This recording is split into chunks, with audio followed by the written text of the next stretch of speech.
Price எல்லாம் நம்ம எல்லாருமே வருஷத்தோட கடைசி 4 நாட்களில் இருக்கோம். ஸோ பெரும்பாலும் இப்போ நம்ம மனசில் வந்துட்டு ஒரு காரியம் ஓடிட்டு இருக்கோம். நம்ம அடுத்த வருஷத்துக்கான நியூ இயர் ரெசல்யூஷன் நம்ம என்ன எடுக்கணும் அப்படின்றது நம்மளோட எல்லாரோட மனசுலையும் பெரும்பாலும் ஓடிட்டு இருக்கோம். அதில் நம்மளோட ரெசல்யூஷன் எப்படி இருக்கும் பெரும்பாலும்னா, நம்ம நம்மளை முன்னாடி நிறுத்தி தான் இருக்கோம். நான் இந்த காரியத்தை எப்படின்னா அடுத்த வருஷத்தில் முடிச்சிடணும், நான் தொடர்ந்து அடுத்த வருஷம் இந்த காரியத்தை விடாமல் பண்ணணும் அப்படின்ட்டு நம்மளை முன்னிறுத்தி தான் நம்ம அநேக ரெசல்யூஷன்ஸ் நம்ம எடுக்கிறோம். அதில் தோல்வியும் அடைஞ்சிடுறோம். ஆனால் வேதத்தில் ஒரு வசனம் நமக்கு தெளிவாக சொல்லியிருக்கு. சங்கீதம் 37ஆம் அதிகாரம் 5ஆம் வசனம், உன் வழியை கர்த்தருக்கு ஒப்புவித்து அவர் மேல் நம்பிக்கையாயிரு, அவரே காரியத்தை வாய்க்க பண்ணுவார். ஸோ நம்மளோட எந்த ரெசல்யூஷனாக இருந்தாலும் நம்மளால் முடியாது, நம்மளோட அறிவுக்கு நம்மளோட ஞானத்துக்கு எட்டி எந்த காரியத்தையுமே பண்ண முடியாது.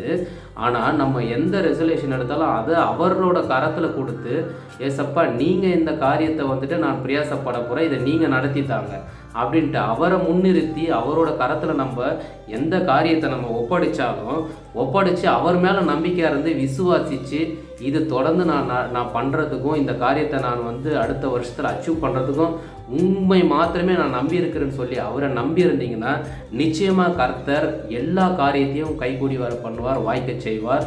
ஸோ எனவே நம்மளோட எந்த ரிசல்யூஷன் இருந்தாலுமே நம் தேவனை நாம் முன்னிறுத்தி எடுக்கின்ற எந்த ரிசல்யூஷனுமே நன்மையாகவும் வெற்றியாகவும் அமையன்றதில் எந்த விதமான சந்தேகமும் கிடையாது.